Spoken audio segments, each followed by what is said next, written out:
Hello guys and welcome back to Custom Gamer. This is part 2 of our look at In the Shadows by Sock, the stealth Quake mod which was just released in demo form on ModDB a couple of days ago. This is the first quote unquote proper map of the mod. We played the introduction map in part 1. And as you'll notice by that first clip I played, you die quite quickly in this. If enemies spot you and get you in a corner, you're pretty much screwed. So stealth is very much required for these maps. Now some quick follow-up and errata. In part 1 I mentioned that there was an impulse command to swap between the playable modes for these maps. That's not actually the case. What you do is you just load the map as you would normally, and if you want to play it as just a standard Quake map, kind of run and gun, just don't pick up the amulet and everything will be as normal. As soon as you pick up the amulet in each map, the gameplay changes to a stealth mode. And as you've no doubt seen in this video, if you try and pick up ammo or weapons in stealth mode, they just mystically disappear. So you're stuck with your axe and crossbow. So that's a really nice way of handling things. You don't have to fiddle around with any annoying impulse commands or anything. You can just handle the game modes in the actual game. So, without going into spoilers, this map may feel familiar to long-time Quakers. I shall say no more than that. See if you guys can work it out. Another mechanic I didn't really mention in the first part of the video is the, you'll notice the little pentagram appears on the floor when you get re-stealthed by the amulet. What this is for is it shows the last known location of the player by the enemy AI. So if you're standing right next to that pentagram when you re-stealth, chances are enemies are going to come wandering up to that area and re-spot you. So it's a good idea to move away from it once you've been re-stealthed. Again, this goes into something I mentioned briefly in part 1, where you want to show the player the AI states in the game to make stealth truly work and not just be an annoying thing which the player has no control over. So it's another mechanic to help with that. It reminds me a lot of Deus Ex Human Revolution. If you spent a lot of your, I can't remember what they were called, we'll just call them augmentation points. You could spend them in the stealth skills and you could get something very similar to this, where it would show the last known location of the player by the AI as a point on your screen. So you could use that to avoid enemies. You'll notice there the pentagram's up there. Luckily these guys can't seem to jump. But as I mentioned in part 1, the pathfinding AI is substantially improved. So as long as they don't have to jump to get you, they will find you. So we've got some more button secrets. I like the way that all the buttons look the same as they do in the first part. Something Sock mentioned on the Funk message board actually after he saw the first part of my videos, that he wanted a very concise visual language in the map, so all the buttons that are shootable all look the same. All the buttons that are pushable all look the same and work the same. You'll also notice that there are some walls which kind of disappear as you get close to them. This is a amulet specific thing, I believe. You'll notice here I can walk through this wall when I get close to it. And this is used for a lot of different ways. It opens up a lot of stealth routes which aren't available otherwise. And there's a lot of secrets, kind of hidey holes that you can use to avoid enemy patrols and things like that. Again, I think if you play the maps on a standard mode without grabbing the amulet, I don't think you can use these walls.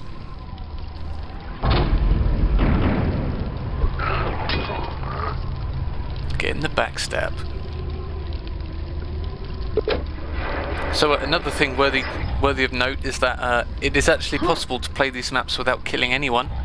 You can go full stealth mode and just stealth through the entire thing without getting a single kill. It is possible. I have nowhere near the amount of patience required for that though. And I'm just going to say, I'm not very good at these kind of games, stealth games, so this probably isn't the best example of how all the mechanics work. I tend to just kind of get by on stealth for as long as I can, and then when stuff gets in my way, I just kill it. There's quite a few other videos appearing on YouTube with this mod actually, so hopefully some other YouTubers are doing some decent stealth runs of these maps. But yeah, I really don't have the patience for things like that.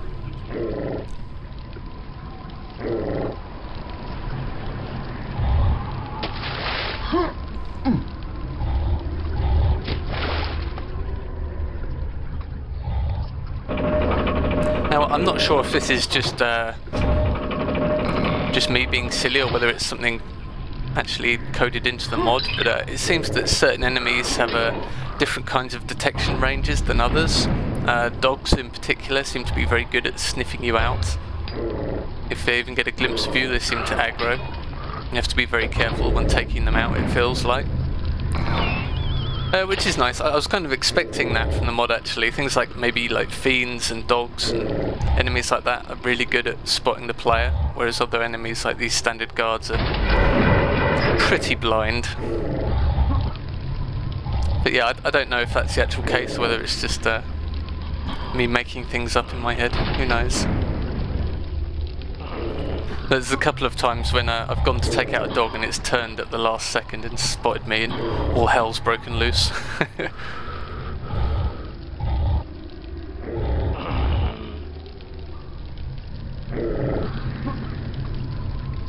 That's getting a bit dicey in there, so I think we'll try and find a different way around. Not going to happen though.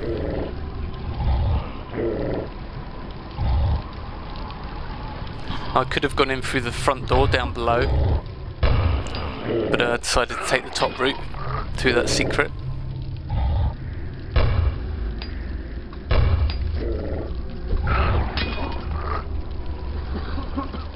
I'm not quite sure how the AI works in regard to seeing other enemies getting killed by you while you're in stealth. Don't know, I had trouble working it out actually. It seemed that sometimes if I killed someone close to another guy and he saw it, he would aggro. Other times that's not the case, so I'm not quite sure how that works. Maybe it's due to proximity. Not quite sure.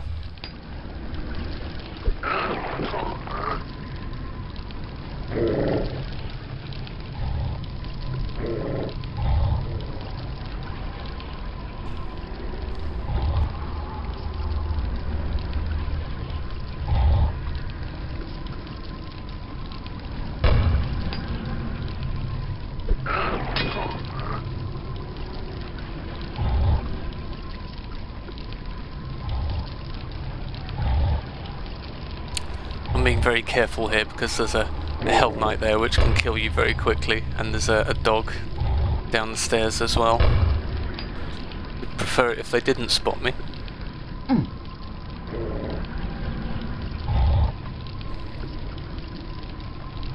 See if we can get the backstab on this guy. Very nice.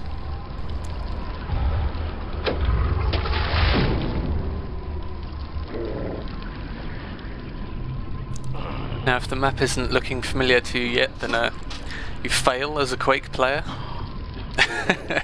Just leave it at that.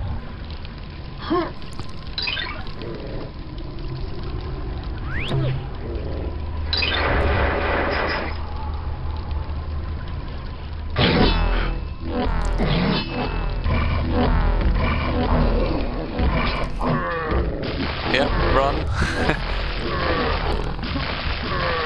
I'm guessing that Hell Knight got teleported into the room after you pick up the shotgun, or at least tried to pick it up. Yeah, but all hell broke loose, just a case of run for your lives. It can actually be a very handy tactic to aggro a bunch of enemies, lead them across the map and then stealth yourself and run back past them and through the area they were patrolling before they get back. Because it takes them quite a while to walk back to where they were, so I've used that tactic quite a bit to get through areas.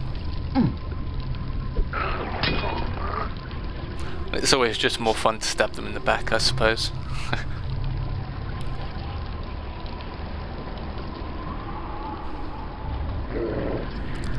Now I'm just trying to work out how to get past this fiend, because I imagine he's very, very deadly in this mod.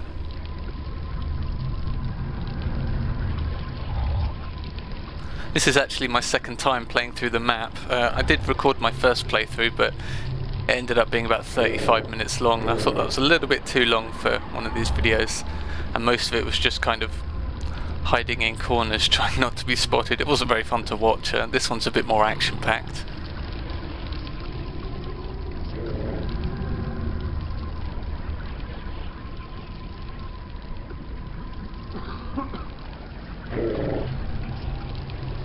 I like how Socks added a lot more kind of general ambience for all the enemies, so there's lots more breathing, lots of coughing, and all these other sounds. And again, it's to reinforce the stealth mechanic of the player needs to know where enemies are, even potentially if you can't even see them, it needs to kind of have a rough guess about where they are.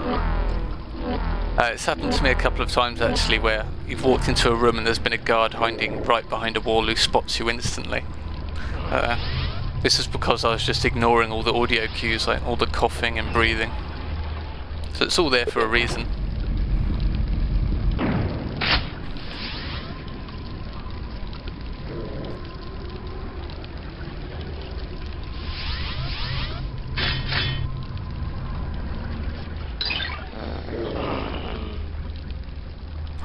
Now if this part of the level doesn't give it away, I don't know what does. If you're still not recognising it, I'll let it go at the end.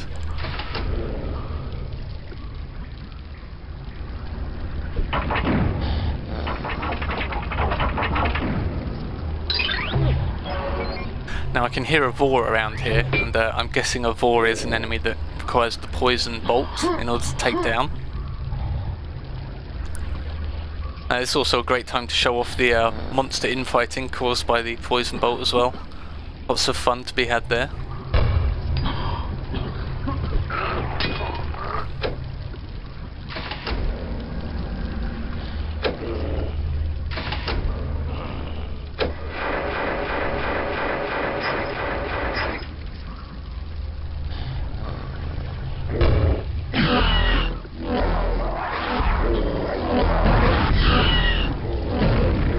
So we'll just wait up here while he destroys everyone.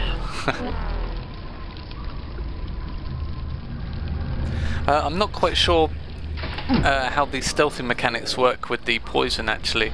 There's a couple of times I've poisoned enemies and I've still been stealthed while it's happened, and other times I get revealed, so not quite sure how it works.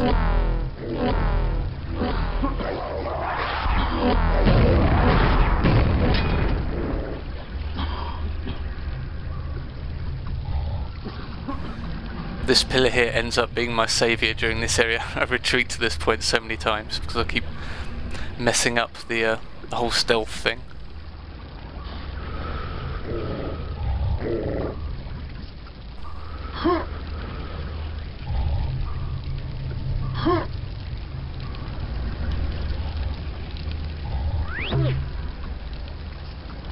I was trying to grab the biosuit there because I'm guessing there's a secret underneath this pile of slime here. But of course you can't grab items while you have the amulet.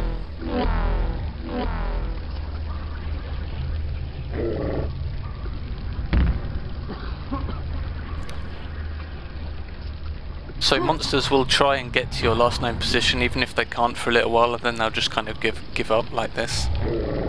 You kind of have to wait around a while for them to realise they can't actually reach you.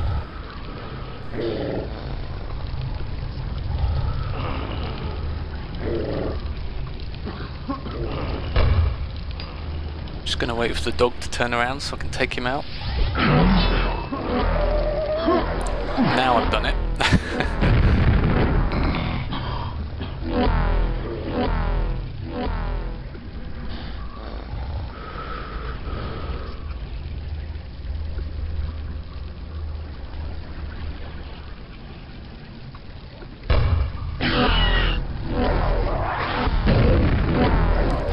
Let the Vor do our work for us, I suppose.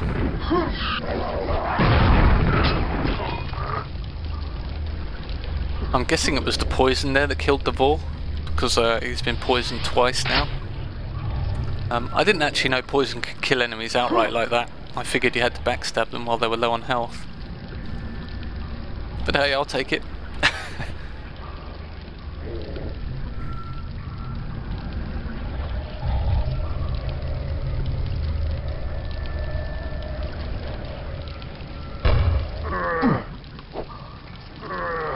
So here's an area where I remain stealthed even while using the poison bowl. I'm just not quite sure why. I don't quite get the angle on this Hell Knight to take him out, unfortunately. His buddy would have spotted me.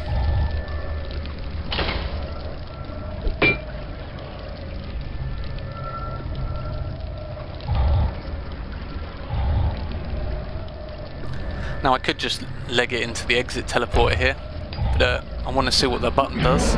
Unfortunately I don't quite get there in time.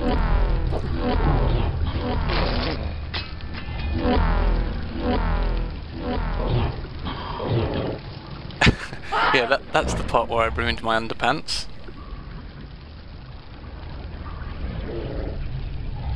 Of course we know from the intro that we need poison to take out the Shambler.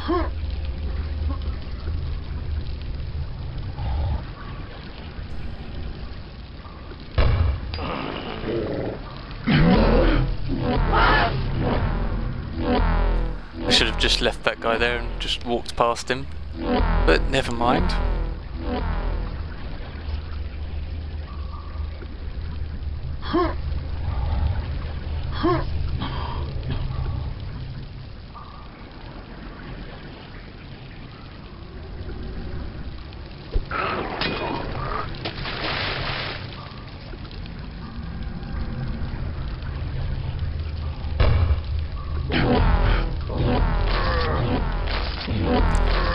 So I'll let him take out his buddies.